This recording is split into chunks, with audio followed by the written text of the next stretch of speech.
당연이라는 거짓말이라는 제목으로 하나님 말씀 증거하도록 하겠습니다. 오늘 풀어야 될 핵심은 자유입니다. 자유가 뭔가? 그러니까 이거 도식으로 외우면 제일 좋을 것 같아요. 잘 모르겠으면 이걸 다시 원점으로 돌아가서 항상 도식으로 외우면 좋을 것 같습니다. 자유 이퀄 자녀됨. 그러니까 너무 개념이 쉽잖아요. 자유가 뭐냐 그러면 부모 밑에 있는 자녀가 됨. 그럼 자유롭잖아요. 우리 부모하고 같이 있는 자녀의 특징이 뭐예요? 눈치 안 보죠. 뭐 부모 눈치 보겠어요? 눈치 안 보고. 두려움이 없죠. 뭐 그릇 깬다고 뭐 쫓겨나겠어? 그리고 사랑의 관계죠. 자녀도 부모를 사랑하지만 부모는 자식 더 사랑하죠. 그러니까 이런 겁니다. 그러니까 자유가 뭐냐? 여기서 말하는 자유가 뭐냐 그러면 지멋대로는 방종 이런 게 아니고 자녀됨. 자녀가 부모에게부터 누리는 그 능력. 그런 것을 자유다 이렇게 얘기를 한다라는 것입니다. 그럼 자유의 반대말이 뭐겠어요? 자녀됨이니까 종됨이죠. 종됨. 종노릇이라고 성경은 얘기하죠. 그러니까 마귀는 계속 종노릇하게 만든다라는 것입니다. 5장 한번 1절 읽어봅시다. 시작. 그리스도께서 우리를 자유롭게 하려고 자유를 주셨으니 그러므로 굳건하게 서서 다시는 종의 멍에를 매지 말라. 그러니까 자유의 반대말이 뭐예요? 종이죠. 그러니까 종이니까 자유가 뭐겠어요? 자녀됨이죠. 자유는 자녀됨. 마귀는 그 자녀됨의 자유를 누리는 걸 너무 싫어해서 종노릇하게 만든다는 거예요. 종의 멍에를 계속 매게 만든다라는 것입니다. 그럼 종의 특징은 뭐예요? 자녀됨의 반대겠지. 그러니까 맨날 눈치 보죠. 종놈은 눈치 보잖아요. 주인 눈치 보고. 두렵죠. 언제 잘릴까, 언제 뭐 혼날까, 뭐 이런 거. 그리고 조건의 관계죠. 내가 어떤 성과를 내야만 존재하는 거죠. 아니면 쫓겨나잖아요. 그러니까 성과를 못 내면 내는 척 하려니까 외식하게 되고 뻥튀기 하게 되고 그런 거죠. 그러니까 답답한 게 뭐예요? 자녀인데 자꾸 종같이 놀면은 마음이 아프겠죠. 그러니까 맨날 하는 얘기가 뭐예요? 너 종 아니고 자녀야. 그걸 강조하는 거야. 너 자녀인데 왜 그러고 살아? 그렇게 말 뜻을 못 알아들을 땐 미치는 거죠. 이게 뭐예요? 이 자녀가 이해를 못하는 거죠. 이 멍청한 놈이. 그러니까 자녀가 해야 될 일이 뭐냐면 자녀됨의 확신. 이건 뭐 믿습니다 하는 확신이 아니고 그냥 아는 거예요. 내가 자녀구나. 그러면 거기서부터 자유가 나오게 된다는 것입니다. 그러면 눈치 안 보고 두려움 없고 사랑의 관계로 그냥 자연스럽게 사는 거예요. 그래서 자유가 뭐예요? 자연스러움. 우리가 부모와 자식 간의 관계에서 자연스럽잖아요. 오히려 종 관계에서 좀 부자연스럽죠. 그러니까 자연스러움이 자유예요. 그게 사랑이고. 뭐 어려운 거 하나도 없죠. 그럼 문제는 뭐냐? 우리가 어떻게 하나님의 자녀가 되느냐? 요한복음 1장 12절 명확히 나오잖아요. 영접하는 자, 곧 그 이름을 믿는 자들에게는 하나님의 자녀가 되는 권세를 주셨으니. 그러니까 우리가 하나님의 자녀가 되는 방법이 뭐예요? 예수님 믿는 거, 예수님 영접하는 거. 그러니까 예수님 십자가가 제일 중요한 거죠. 십자가 믿고 예수님 영접하면 하나님이 자녀가 된대요. 그래서 구약에서 하나님의 자녀라고 표현보다는 하나님의 백성이라는 표현을 많이 쓰죠. 그래서 언약 관계. 언약이 뭐예요? 이게 피의 관계 아니에요. 피의 관계.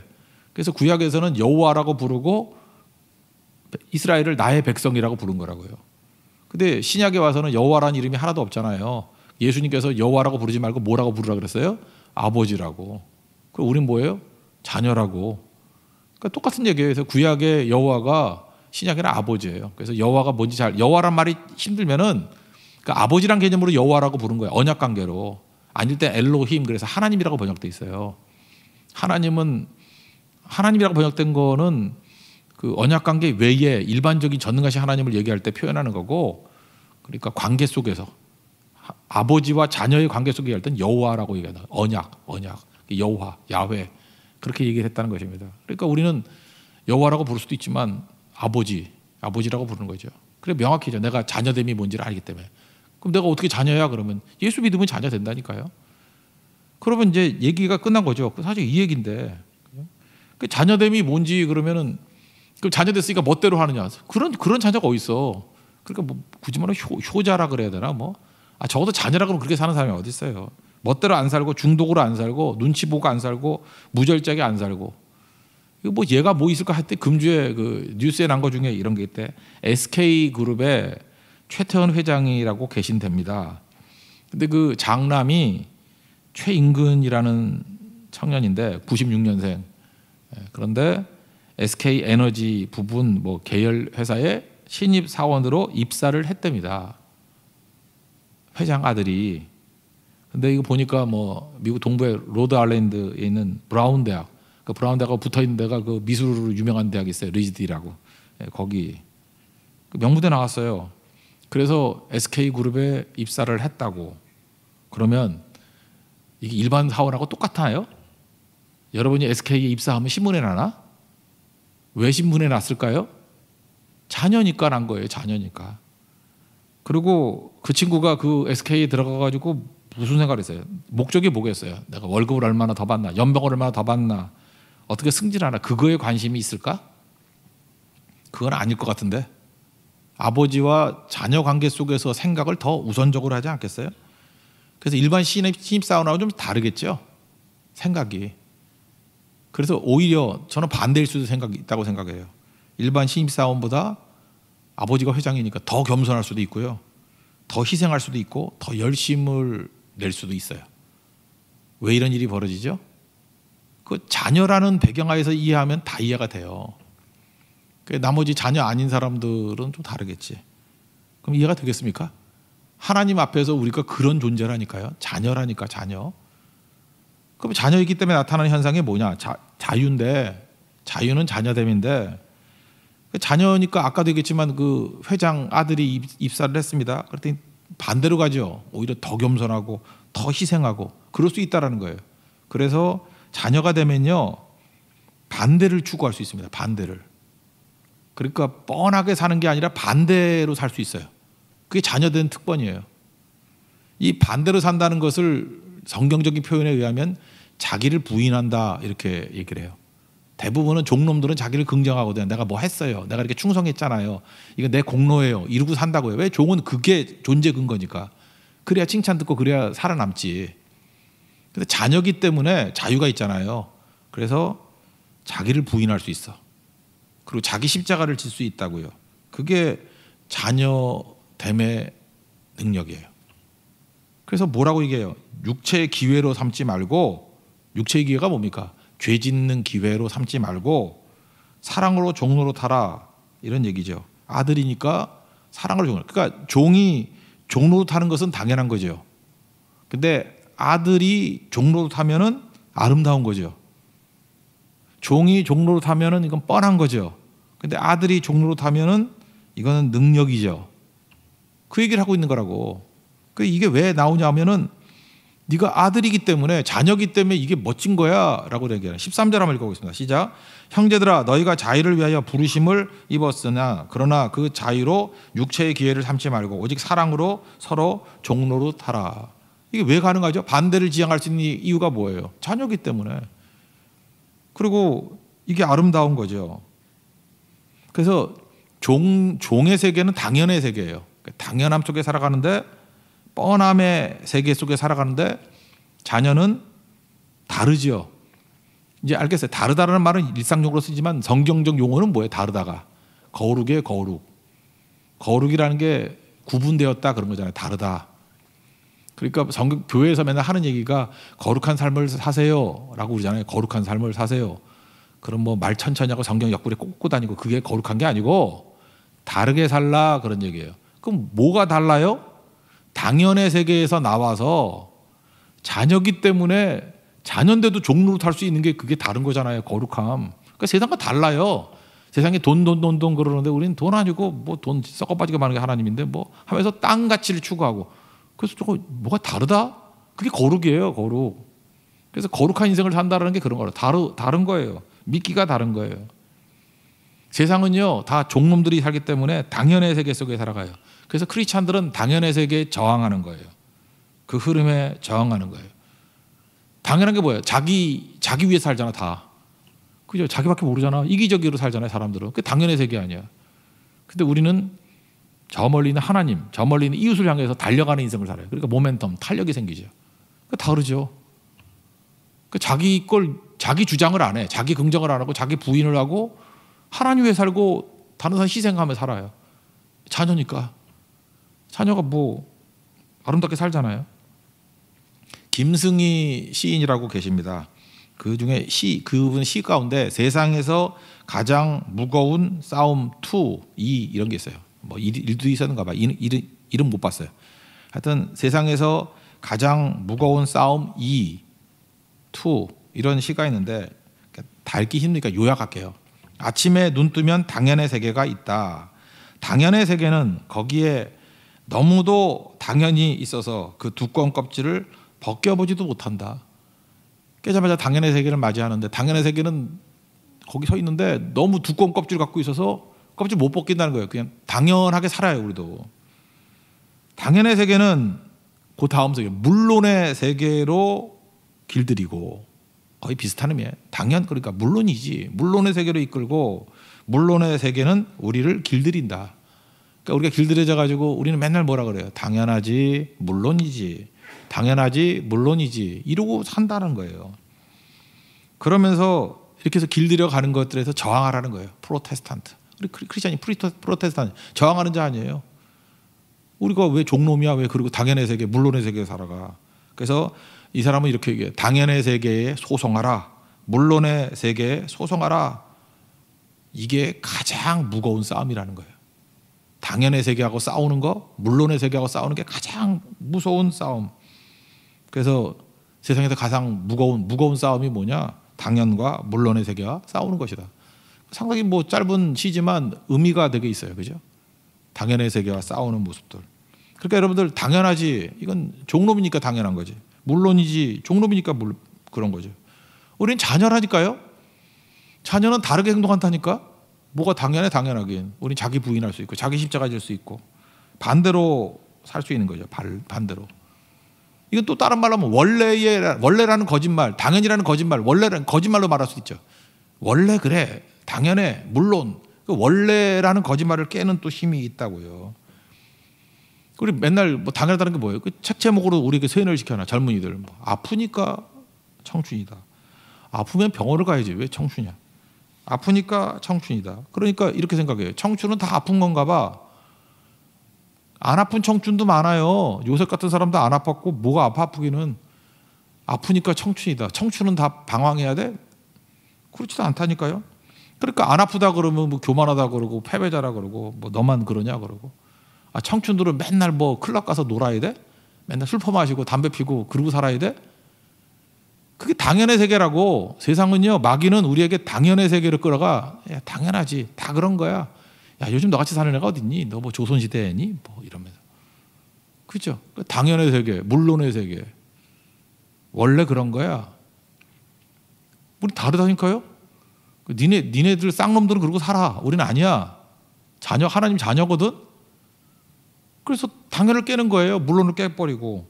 그런 거죠. 나 지금도 곰곰이 생각하니까 그래요. 뭐 어떤 사람이 맛집 얘기를 하면서 맛집 가서 먹이면서 이게 맛있어야 된다라는 확신을 주는 거야 나한테. 안 맛있거든. 저는 임금님 벌거서 벗은 임금님 이거 어린애 같아서 맛이 없었어요. 근데 다 맛있대. 미친 거 아니야? 내 입이 이상한가? 그래서 양심 선언했어요. 이거 맛 없는데. 그랬더니 한두씩 또 동조를 하더라고. 그렇긴 그래 그러면서. 저는 김밥 파라다이스가 제일 맛있어. 김밥 파라다이스. 김밥 전공고 내 입맛이 그런 걸 어떻게 해? 뭐 그런 거. 그죠? 그러니까 당연의 세계 속에서 나와보라고요. 잘 보면 그거 맞이는 것도 아니에요. 그냥 별것도 아니야. 다 섞고 있는 거지. 뭐 다들 뭐 남들 의견에 따라가지고 뭐 얼마 전에 뭐 그런 실험들 많이 하잖아요. 한 10명 정도가 동조하면 다 따라간다고. 그죠? 그 길거리 가다가 하늘 쳐다보는 게 한 20명 쳐다보면 나머지 사람들도 쳐다본대. 동조 현상 아니에요. 왜 그래요? 당연의 세계 속에 살기 때문에 그렇다는 거예요. 마귀가 우리를 넘어뜨릴 때 자녀됨을 깨버리고 종노릇 하게 만들기 위해서 언제나 그거 당연한 거야. 물론이야. 그건 원래 그런 거야. 라고 하면서 끌고 간다라는 것입니다. 그러니까 공허해지는 거죠. 그 얘기를 지금 하고 있는 거예요. 그러면 당연의 세계를 우리 어떻게 끌고 가냐 하면 예수님만으로 구원받는다. 이거 안 된다는 거예요. 다다익선. 많으면 많을수록 좋아. 이런 거죠. 더하면 더 좋아지는 거야. 세상은 그렇잖아요. 세상은 많으면 많을수록 좋다는 거예요. 왜 많으면 많을수록 좋을까요? 가짜니까. 진짜가 아니니까. 종놈들은 주인에게 뭐 많이 했다 그래야지 인정받으니까. 아들은 그게 아니거든요. 진실하면 되는 거예요. 진실하면. 뭘 많이 해야 되는 거예요? 그런 거 아니죠. 그러니까 가짜들은 와가지고 종놈들은 와가지고 이렇게 얘기하는 거예요. 야, 믿음으로만 구원받으면 안 되고 할래도 하는 게 좋잖아. 굳이 할례가 필요 없다 그러면 기왕이면 다 옹심아. 그러니까 믿기도 하고 할례도 받으라. 뭐 이런 식으로 슬슬 들어온다는 거예요. 그러니까 아들인데 종같이 행동을 하는 거예요. 그죠? 그냥 아들이면 아버지, 어머니 밥 주세요. 그럼 밥 줄 건데 만약에 옛날 노예제 사회에서는 종놈들이 뭐 주인이시와 엎드려가지고 3번 절하고 뭐 한 끼 주옵소서. 만약 예를 든다 그러면 그 종놈들이 하는 패턴들이 있어. 근데 아들한테도 그래. 달라 그래도 줄 건데 우리 같이 한번 해봐. 그래도 줄 거야. 물론 주지요. 그래서 마음 아프지. 왜 네가 종놈 흉낼래? 아들인데. 그 얘기를 하는 거예요 지금. 그래서 계속해서 마귀가 지금 질투하는 게 뭐냐면 우리의 자녀됨을 질투하는 거예요. 자녀로 못 살게 만드는 게 마귀 목적이라고. 자꾸만 종놈 흉내내게 만든다고요. 할례도 그런 거겠죠. 2절부터 4절까지 한번 읽겠습니다. 시작. 보라, 나 바울은 너에게 말하노니 너희가 만약 할례를 받으면 그리스도께서 너에게 아무 유익이 없으리라. 내가 할례를 받는 각 사람에게 다시 증언하노니 그는 율법 전체를 행할 의무를 가진 자라. 율법 안에서 의롭다함을 얻으려 하는 너희는 그리스도에게서 끊어지고 은혜에서 떨어진 자로다. 바보죠. 뭐 갖다 덧붙이냐. 시온은 하나님이가 그런 얘기를 했잖아요. 로마인 이야기에서. 로마 사람들이 아름다운 건물을 지을 수 없을 때 큰 건물을 짓기 시작했다. 내가 볼 때 그래요. 아름답게 만들려고 그러면 작게 만들 수 있잖아요. 근데 그거 만드는 게 안 되니까 크게 가짜니까 그런 거죠.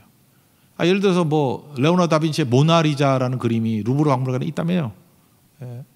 못 가봤어요. 예. 모나리자. 그 모나리자를 더 완성하게 만드는 방법이 뭐예요? 덧칠하는 거예요? 망치는 거죠. 만약에 대여기가 가가지고 모나리자 너 잡혀가 너 그러면 붙이라면. 모나리자는 손 내면 안 돼요. 눈썹 없다가 내가 눈썹 그려줄게. 그건 낙서라 그러지 그걸 예술이라 그러지 않아요. 그죠? 그러니까 완벽한 믿음으로 자녀가 되는 완벽한 길을 예수님께서 십자가를 통해서 열어두셨는데 딴 거 갖다 붙이는 거예요. 모나리자에다가 눈썹 그려주는 거 똑같은 거지. 가짜죠, 가짜. 그죠? 그러니까 이런 짓 해서는 안 된다는 거죠. 그러니까 덧붙이는 게 아니에요. 마귀는 우리 속이기 위해서 형체가 있는 것을 이거 깰라 그러는 경향이 많이 있어. 형체가 있는 거. 그 뭐가 있을까요? 여러분 그 미국 같은 데서 제일 싸구려 음식이 스팸이잖아요. 우리는 추석 때 선물도 주는데 저도 받았어요. 스팸을 받았어. 스팸은 어떻게 만드는 건지 아십니까? 그 돼지고기에다가 뼈에다가 이렇게 쓰레기 고기들 다 모아놓고 갈아버리는 거야. 그래서 팍팍 찍어서 내는 거거든. 그래서 진짜 싸구려 음식이죠.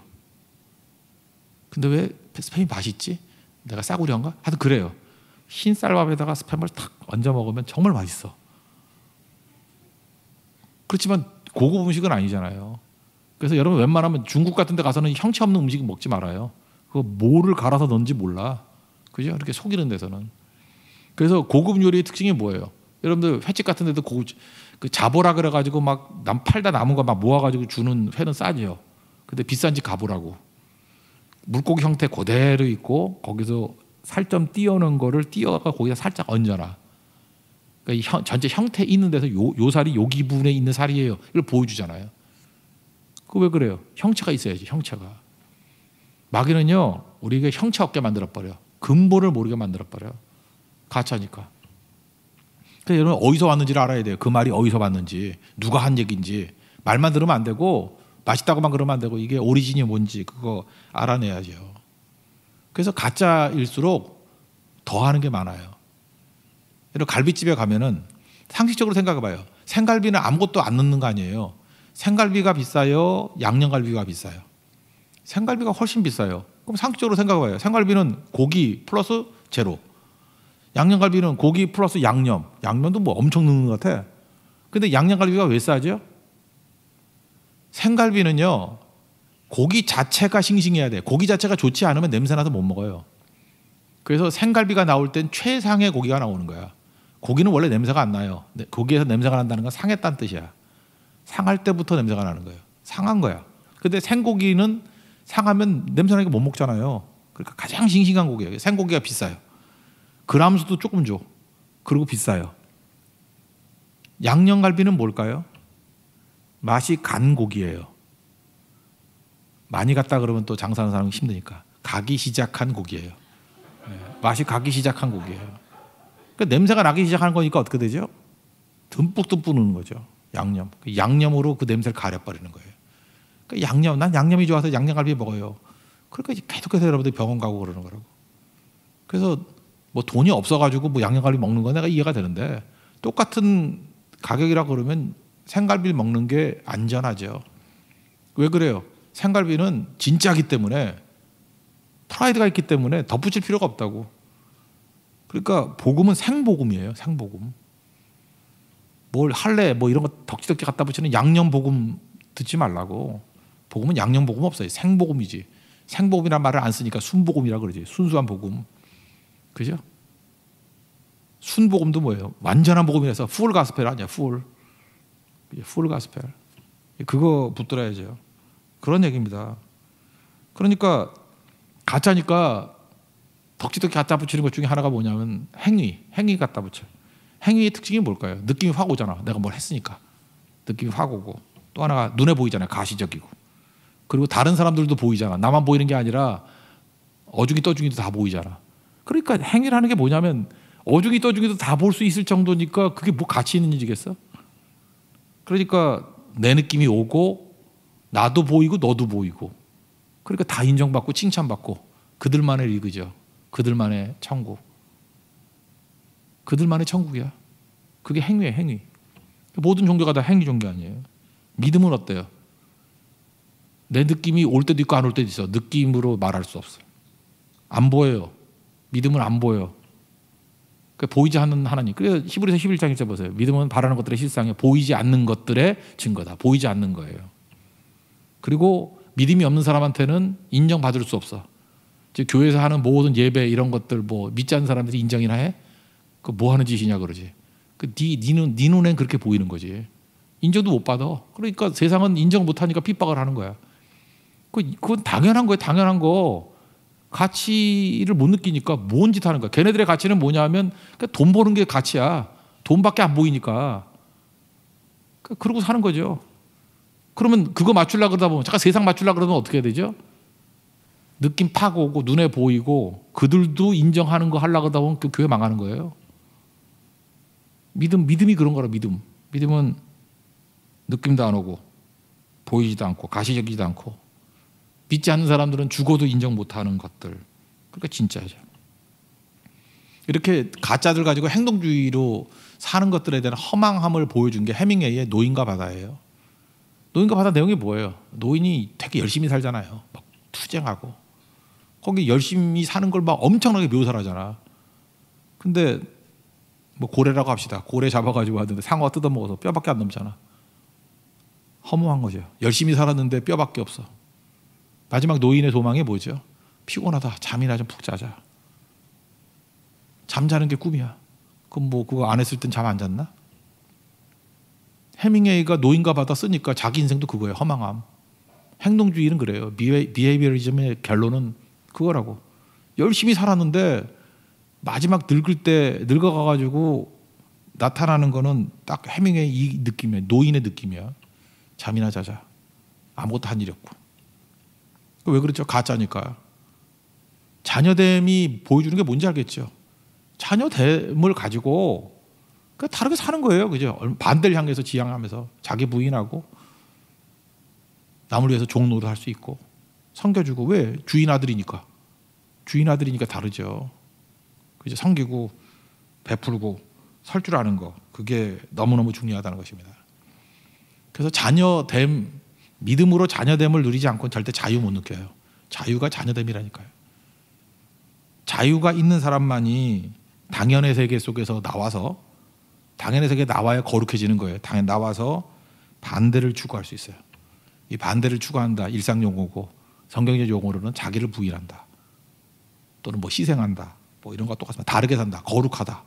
다 동의어죠. 반대를 추구할 수 있습니다. 여러분 하나님의 자녀로서 자기를 부인하고 자기 십자가를 지고 예수님 따라가는 믿음의 종되기를 축원합니다. 또 한 가지는 자녀됨은 사랑으로 사는 거죠. 이제 부모 자식 간의 사랑이잖아요. 사랑으로. 옳고 그름 뭐 이런 게 아니라 사랑으로 살아간다는 거죠. 여러분 세상에서 제일 쉬운 게 뭐냐면 사랑의 대상을 만들어 버리면 뭐든지 하는 게 되게 쉬워. 13절 14절 두 절 다시 한번 읽어봅시다. 시작. 형제들아 너희가 자유를 위하여 부르심을 입었으나 그러나 그 자유로 육체의 기회를 삼지 말고 오직 사랑으로 서로 종로타라. 온 율법은 내 이웃 사랑하기를 내 자신같이 하라 하신 한 말씀에서 이루어졌나니. 그러니까 예를 들어서 이웃 사랑하는 거, 이렇게 누굴 사랑하잖아요. 그러면 누구 주는 게 되게 쉽겠죠. 말이 어렵나? 어떤 노랭이가 있어. 남자가 노랭이가 있는데 뭐 너무 절약하고 막 인색하고, 근데 사랑을 해. 그럼 사랑하는 여자한테 주는 건 쉽겠죠. 어렵나? 그 사랑을 하는 게 아니지. 사랑해봐. 그럼 갑자기 후회져. 우리 친척을 얘기하면 내가 너무 나쁜 놈인가? 내 친척 가운데 어떤 분이 한 분 계세요. 되게 노랭이야. 무지하게 인색해. 그래서 우리 뭐 조카들한테나 뭐 돈 쓰는 거 못 봤어. 그래서 늦게 장가 가가지고 애를 낳는데 지 새끼들한테는 엄청 사주는 거야. 그래서 우리 구경하는 사람들이 다 어리 빠져가지고, 와 저렇구나. 주는 게 힘든 사람에 주면 살아라 그렇게 얘기를 해도 그게 와닿지가 않아. 삶의 패턴이 그래서.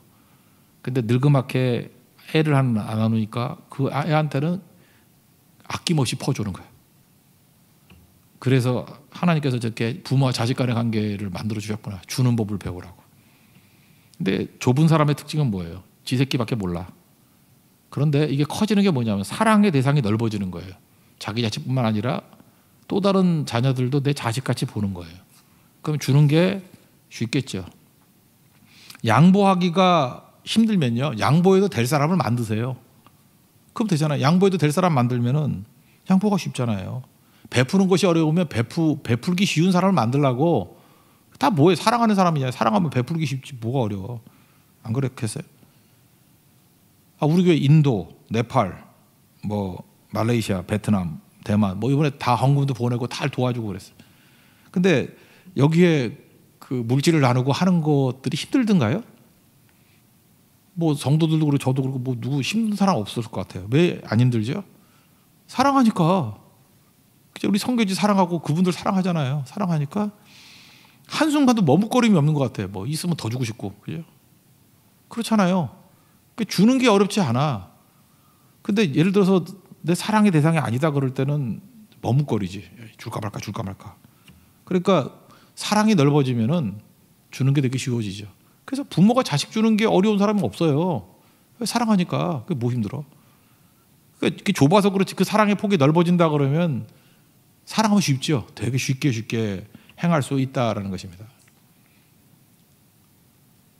삭개오를 보면 한번 보세요.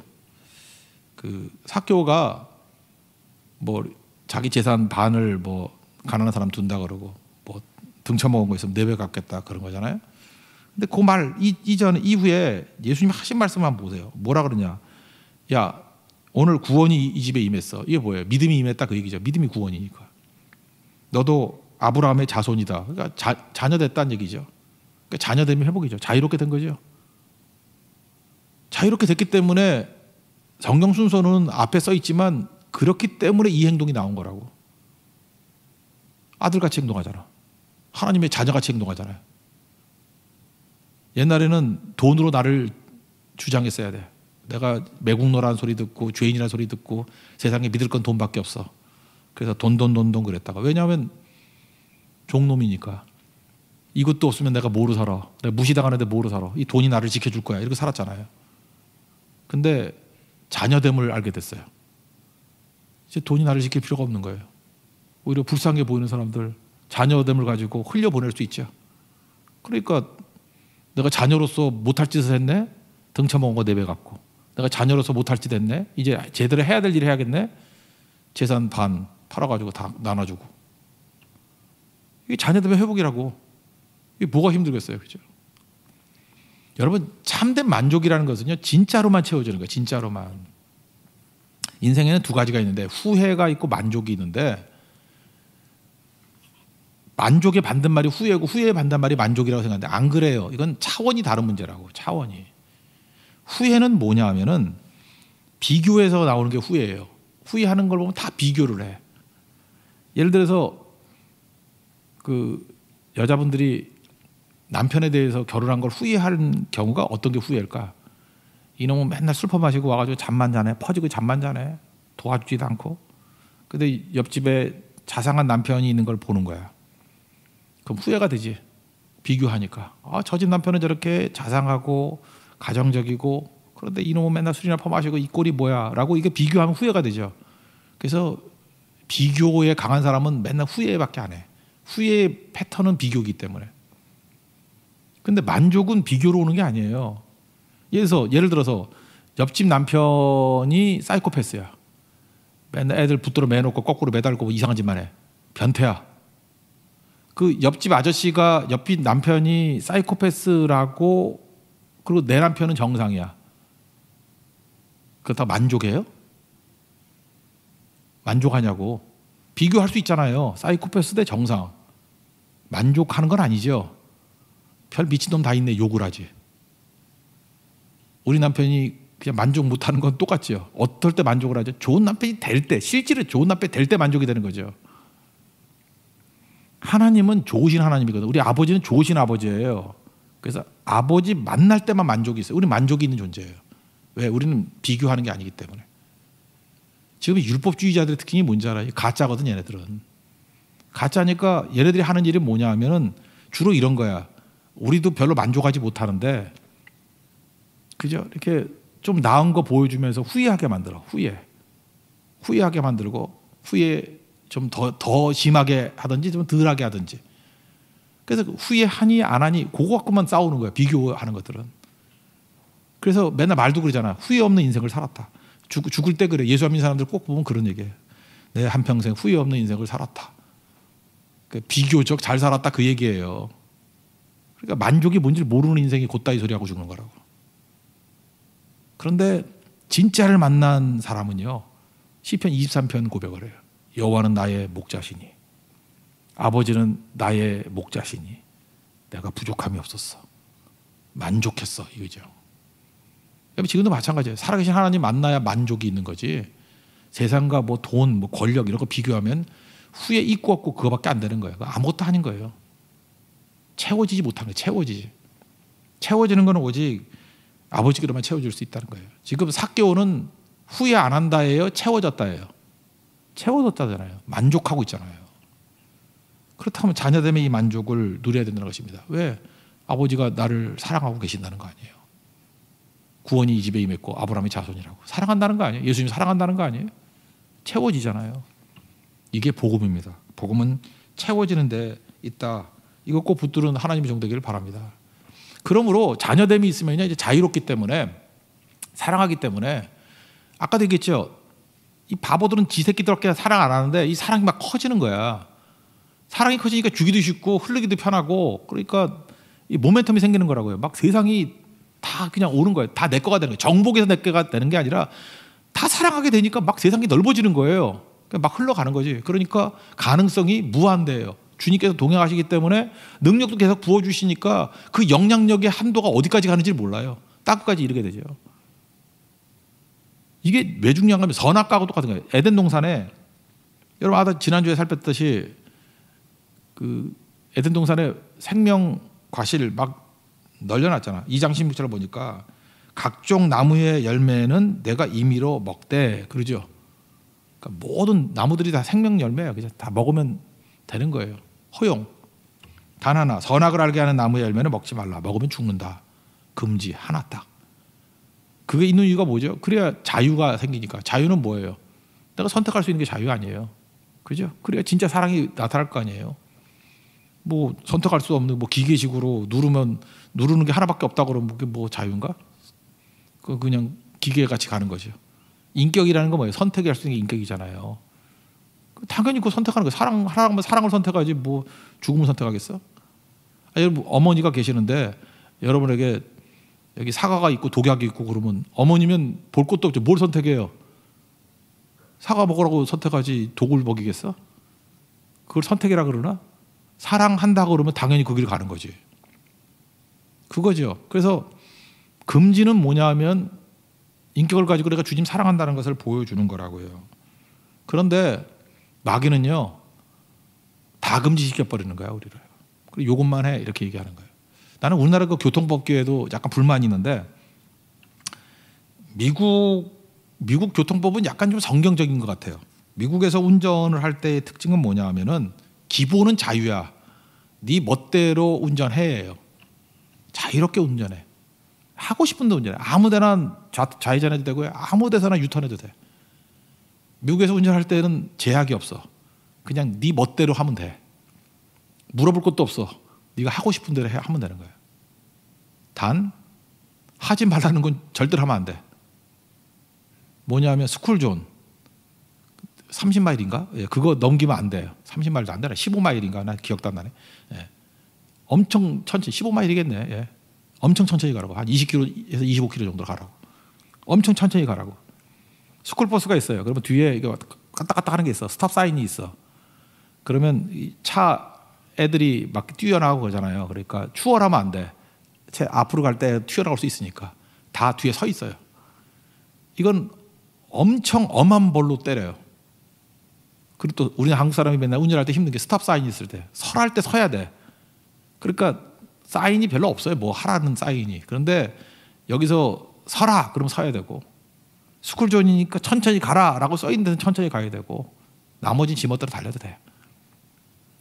그러니까 다 허용이에요. 다만 하지 말라는 것만 하지 않으면 되는 거예요. 그러니까 에덴 동산 원리하고 비슷한 거죠. 이게 처음에 미국 가서 운전하니까 이게 익숙하지가 않더라고.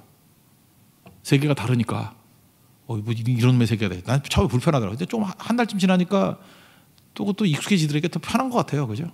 효율적인 것 같고. 근데 우리는 이제 한국 사람이니까 한국에 다 익숙해 있잖아요. 우리는 뭐예요? 뭐든지 앞으로만 가라요. 그죠? 뭐든지 하는 거는 앞으로 가는 거 외에는 할 일이 없어. 다만 허가하면 하는 거죠. 허가된 데서만 유턴해야 되고 허가된 데서만 좌회전해야 되고 허가된. 그러니까 우리는 알게 모르게 이게 종의 훈련이 돼 있는 거죠. 하라는 대로 해. 허가해 준 것만 예외가 있어. 이런 거죠. 요거에 재미 들이기 시작하면 이게 뭐죠? 이게 뭐 제국주의 되는 거고 우리 끌고 가는 거. 마귀가 요따위 식으로 우리를 이끌어 간다니까. 그래서 맨날 와서 묻는 거예요. 화장실 가도 돼요? 네 마음이야. 하지 말랄 때만 하지 말아야 되는 거예요. 그리고 나머지는 자유죠. 지금 성경에서 말하고 있는 게 그거예요. 그러니까 하나님께서 제한하는 거 빼놓고는 어디까지 성장할지는 자기 마음에 몰라요. 엄청 성장할 수 있는 거예요. 어떤 애가 있었는데 가난했는가 봐요. 그래서 이 정원 청소하는 애였어요. 근데 남는 시간에 정원을 자꾸 이렇게 꽃을 다듬는 거예요. 주인이 야, 그 월급 더 주는 것도 아닌데 뭐 그렇게 열심히 하냐 그랬더니 제가 좋아서요. 그래서 눈에 들었어요. 그래서 후원도 받고 얘가 미술을 좋아한다는 애기 때문에. 그래서 나중에 커가지고 그 아이가 이제 미켈란젤로예요. 미켈란젤로는 그 미술이 좋은 거거든요. 그러니까 정원도 청소만 해서 돈 버는 게 아니라 정원이 이게 추한 모습이 보기 싫은 거야. 그러니까 자기 딴에는 이거 예쁘게 꾸민 거예요. 왜 그러지? 자유예요. 내가 원해서 하는 거예요. 돈 받고 하는 거하고 누구 감시 때문에 하는 게 아니고. 그러니까 시스틴 성당 그 천정아 그리고 자는 거 천지창조 피에타상 뭐 그거 진짜 뭐 감동 있지 않습니까? 예수님이 그 마리아 이게 잡고 있는 그 사진 그 그림이 아니고 뭐라 하죠? 부조. 그거 얼마 주면 해줄래? 그러면 안 하겠죠. 돈 받고 한 게 아니에요. 좋아서 한 거예요. 기뻐서 한 거예요. 자녀됨이에요. 교육은요 반드시 자녀됨으로 키워야 돼요. 자녀됨은 뭐냐면 잔소리를 키우는 게 아니에요. 하나님께서 금한 거 이거 외에는 네 마음대로 할 수 있어. 묻지도 마. 네가 마음대로 할 수 있어. 저는 우리 교육자들도 그랬으면 좋겠어요. 뭐 완전히 틀 짜가지고 뭐 체크하고 이게 아니고 하지 말라는 거 빼놓고는 자유롭게 그러니까 마음껏 뛸 수 있어야죠. 근데 한국도 이 조직사회야. 선배 앞에서 뭐 까불어 뭐 이런 게 있거든. 그래서 너무 열심히 뛰려고 그러면 또 왕따 시키고 막 그러는 것도 있는 것 같아. 우리 교회 얘기는 아니에요. 예. 하여튼 그런 게 있는 것 같아. 그거 안 되죠. 잘하는 사람들 얼마든지 마음대로 마음껏 뛸 수 있고 그러니까 일 더 할 자유가 있어요. 항상. 일 더 할 자유. 일 안 할 농땡이 칠 자유가 아니고 일 더 할 자유. 여러분 뭐 기도 언제까지 기도할 수 있어요? 무한대로 기도할 자유가 있어요. 뭐 교회도 그런 교회 있나? 뭐 2시간 이상 기도하면 안 된다고. 그래서 나가라고. 이러면 안 되죠. 오히려 그냥 1시간은 기도해야지 하면서 그 최소 한도에 대한 훈련을 시키면서 그 다음엔 무한대로 풀어줘야죠. 왜요? 우리 자녀이기 때문에. 자녀됨을 잃지 마십시오. 자녀의 배경은 뭐예요? 사랑이에요. 자원하는 마음. 다윗이 범죄하고 난 다음에 재림이 되었던 게 뭐냐면 자원하는 마음이 사라진 거예요. 종놈 돼버려. 죄의 종이 돼버리니까.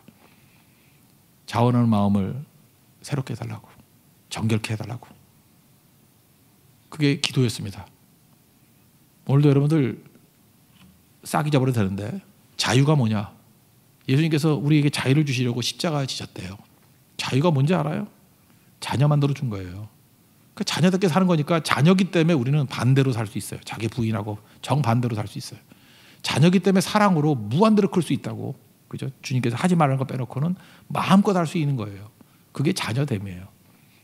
우리 한 사람 한 사람이 자녀됨을 가지고 산다 그러면 강력한 종이 되고 그 자녀됨을 위해서 성령을 보내주셨거든요. 성령께서는 어느 정도로 일할 수 있어요? 끝없이 일할 수 있어요. 끝없이. 성령과 동행함으로 말미암아 여러분 우리가 상상도 못하는 진짜 요즘에 유행하는 곡이 다이너마이트라 그러는데 영적인 다이너마이트가 돼서 그죠? 1000배, 10,000배의 폭발력 있는 거룩한 인생이 되기를 축원합니다. 자리에서 일어나겠습니다. 우리 동행 찬양하겠습니다. 동행.